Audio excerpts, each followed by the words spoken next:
Last night, you watched a movie. It had no budget, no script, no director you remember hiring. You were the star, the audience, and something far stranger, the screen itself.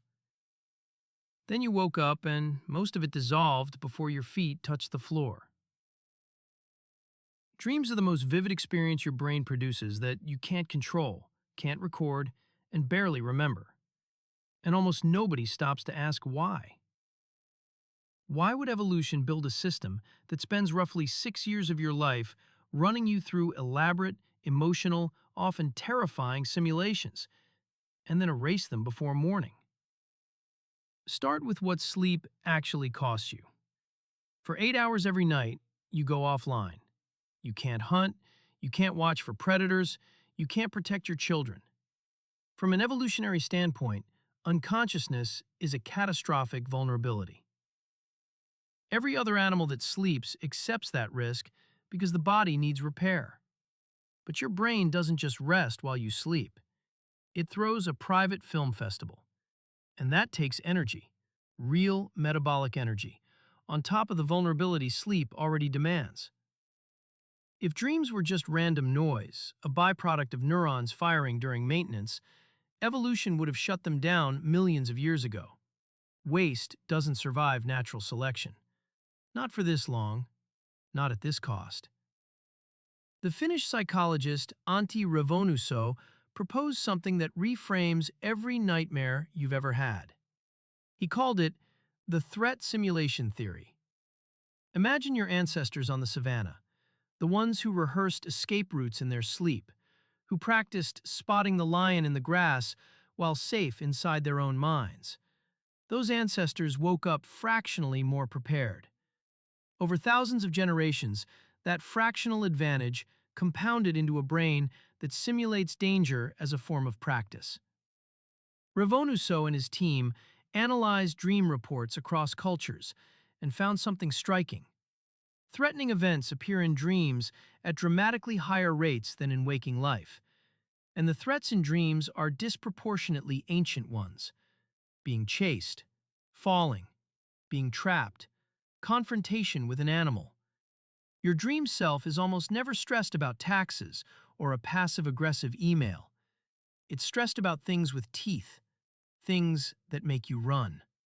This is where it gets interesting. The brain regions that activate during a dreamed threat are the same ones that activate during a real threat, but your body is paralyzed during REM sleep, so you get the rehearsal without the risk. You get to practice surviving without ever leaving the bed. But threat simulation only explains nightmares.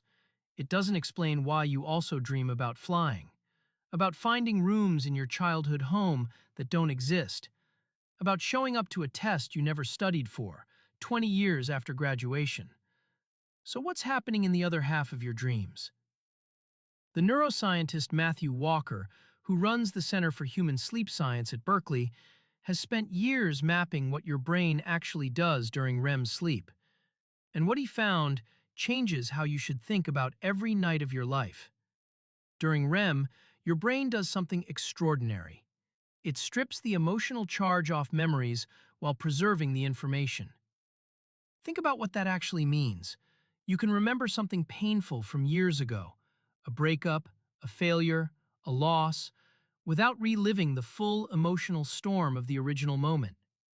That separation isn't automatic. It's a service your brain performs while you sleep. Walker's research showed that norepinephrine, the brain's stress chemical, drops to nearly zero during REM. Your brain becomes, for a few hours every night, a stress-free processing environment. It revisits emotional memories in a state of chemical safety and, in doing so, gradually detaches the feeling from the fact. Now here's the part that should genuinely surprise you. People deprived of REM sleep, even when they get the same total hours of sleep, show measurable deficits in emotional regulation within days. They misread facial expressions. They react more strongly to minor provocations. The overnight emotional reset didn't happen. Your ancestors didn't know any of this neuroscience. But the ones whose brains happen to run this overnight emotional laundry service? They woke up more stable, more socially functional, more capable of navigating the complex emotional landscape of a tight-knit group. Over hundreds of thousands of years, that advantage wrote itself into your DNA. And here's the thing. If you've ever woken up and felt like something heavy lifted while you slept, you already know this is true. You just didn't have the language for it. If this is clicking for you, hit subscribe. There's a whole series of these. The hidden evolutionary reasons behind the things your brain does every day. And you don't want to miss the next one. Here's where the two theories converge into something bigger than either one alone. Both the threat simulator and the emotional processor need the same thing: a safe rehearsal space. A place where your brain can run scenarios that feel real without the consequences being real. Where you can practice fear, practice grief, practice impossible things, and wake up slightly changed without ever leaving your pillow. Your brain is not malfunctioning when it shows you movies all night. It is doing maintenance work that is so sophisticated, so essential to your survival as a social, emotional creature, that evolution built you 6 years of it across your lifetime and made it feel like watching a private theater. The psychologist Rosalind Cartwright spent decades studying the relationship between dreams and mood, particularly in people going through divorce. Her findings were almost uncomfortably straightforward.